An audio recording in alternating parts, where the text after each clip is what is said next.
August திங்கள் 5ஆம் திகதி 1966 சின்னசாமி கந்தசாமி ரெங்கம்மா முத்தையா தம்பதியினருக்கு வரலாற்று மாகாணத்தில் பிறந்த அருங்குழந்தைதான் திரு முருகையா அவர்கள். 4 ஆண் மக்கள் 4 பெண் மக்கள் என எண்மறை குழந்தைகளாக கொண்ட குடும்பத்தில் 4வது பிள்ளையான இவர் இளம் பருவத்திலேயே அடக்கத்தின் உறைவிடமாய் திகழ்ந்தார் என்பது குறிப்பிடத்தக்கது. பாழ்முகம் மாறா இவர் கல்வி தாகம் தீர தேசிய வகை புக்கிட் கஜாங் தமிழ் பள்ளியில் ஆண்டு 1, தேசிய வகை அலோர்கஜா தமிழ் பள்ளியில் ஆண்டு 2 மற்றும் 3, தேசிய வகை ஜாசிம் தமிழ் பள்ளியில் ஆண்டு 4 முதல் 6 வரை ஆரம்ப கல்வியை நிறைவு செய்தார். ஆரம்ப கல்வியை தொடர்ந்து புதுமுக வகுப்பு முதல் படிவம் 3 வரை டத்தோ பெண்டஹரா இடைநிலைப் பள்ளியிலும், படிவம் 4 முதல் படிவம் 5 வரை தான் ஸ்ரீ ஹஜ்ஜி அப்துல் அசீஸ் தாப்பா இடைநிலைப் பள்ளியிலும் பயின்றார். ஆசிரியத்தில் கால்பதிக்க முடிவு செய்த இவரை தமுங்கோ இப்ராஹிம் ஆசிரியர் பயிற்சி வளாகம் அகமும் முகமும் மலர வரவேற்றது. 1993 முதல் 1995 வரை 3 ஆண்டில் நிபுணத்துவம் பெற்ற ஆசிரியராய் மெருகேறினார் இவர். 1995 முதல் 2006 வரை தேசிய வகை புக்கிலின்தங் தமிழ் பள்ளியிலும், 2007 முதல் 2013 வரை தேசிய வகை டைமண்ட் ஜூப்ளி தோட்ட தமிழ் பள்ளியிலும் ஐயா திரு முருகையா அவர்கள் பணியாற்றியுள்ளார். இவ்விரு பள்ளிகளிலுமே ஓராண்டுக்கு பிறகு அடுத்த ஆண்டே ஐயா அவர்கள் துணை தலைமை ஆசிரியராக பதவி வகித்தார் என்பது குறிப்பிடத்தக்கது.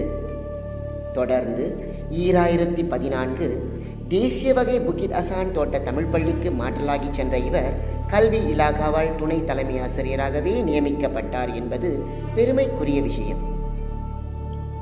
சிறந்த சேவையாற்ற தம்மை மெழுகாய் உருக்கி கொண்டவர் தமது பணிக்காலத்தில் கடைநிலை மாணவர்களையும் தேசிய மொழி பாடத்தில் கரையேற்றிய கலங்கரை விளக்கமானார் என்பது மறுக்க முடியாத உண்மை. ஏணியாயிருந்து பிறரை ஏற்றிவிட்ட இவர் தன்னையும் உயர்த்தி கொள்ள முனைப்பு காட்டியதன் விளைவுதான் தமிழ் மொழியில் இளங்கலை பட்டம் அவர் கைக்கு வசமானது.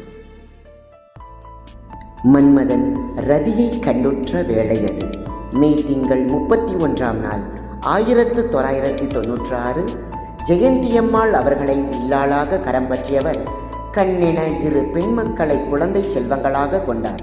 மூத்த பெண் ஷர்மலா இன்று ஆயர்பரோ தேசிய பள்ளியின் தமிழ் ஆசிரியர். இளைய பெண் கிருபாஷினி இன்று சபா குயின் எலிசபெத் லுகாஸ் ஆஸ் மருத்துவமனையில் பல் மருத்துவர். சமுதாயத்திற்கு சிறந்ததொரு குடிமக்களை இந்த பெருமை திரு முருகையா அவர்களையே சாரும். 2 வருடங்கள் தெற்கு வடக்கு பயணத்திற்கு பிறகு செப்டம்பர் 2016 மீண்டும் மலாக்கா மண் திரு முருகையா அவர்களை எதிர்கொண்டு அழைத்தது.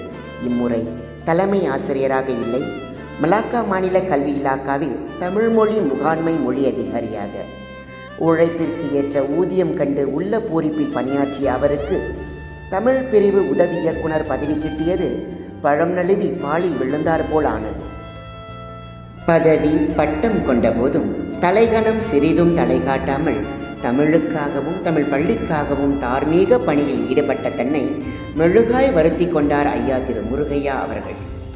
2017 தொடங்கி மாநில தேசிய அளவிலான செந்தமிழ் விழாவின் நேர்த்தியான ஏற்பாடு, தமிழ் மற்றும் இலக்கியம் தொடர்பான பட்டறையின் திறன்மிகு பகிர்வு, SPM தேர்வு எழுதும் மாணவர்களுக்கான தன்முனைப்பு பட்டறையின் தன்னம்பிக்கை வழிபாடு, அரசு சாரா இயக்கங்களுடன் கைகோர்த்த சமயம் மற்றும் நன்னெறி நிகழ்ச்சிகளின் சிறந்த விளைபயன், ஆரம்ப பள்ளி மாணவர்களுக்கான மின்விளையாட்டு பட்டறையின் புதிய நோக்கு, ஆரம்ப பள்ளி மாணவர்களுக்கான பாரம்பரிய நடனப் போட்டியின் கலை உணர்வு தாக்கம் ஆகியவை திரு முருகையா அவர்களின் உழைப்பால் உருவான உன்னதங்கள் என்றால் மறுப்போர் உண்டோ?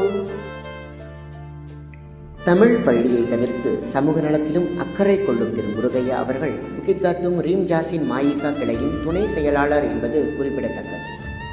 அதே வேளையில் மலாக்கா இந்தியர் ஆசிரியர் சமூக நல கழகத்தின் ஆலோசகராகவும் இவர் செவ்வனே கடமையாற்றியுள்ளார்.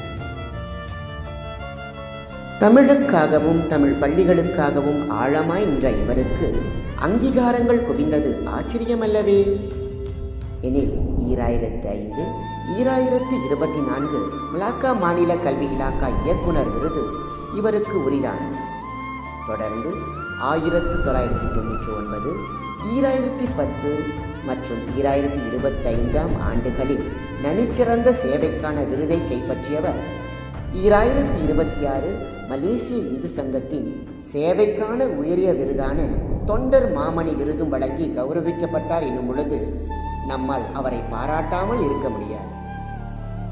எளிமை, அகிம்சை, மனம் தளராமை, நல்லிணக்கம், துணிவு எனும் நற்பண்புகளை ஒருங்கே கொண்ட திரு முருகையா அவர்களின் திருநாமமும் திரு தொண்டும் தமிழிங்கு வாழும் வரை நினைவு கூறப்படும் என்பதில் கிஞ்சிற்றும் ஐயமில்லை. பொய்கையில் உதித்த முருகையனைப் போல செய்கையிலும் முத்திரை பதித்த எங்கள் ஐயனே, சொல்லுகையில் நிதானம் துறந்திடாத தூயனே, கொள்கையில் குன்றன உயர்ந்த கோமகனே, நீர் வாழிய வாழியவே, இன்று மட்டுமல்ல இனி என்றென்றும்.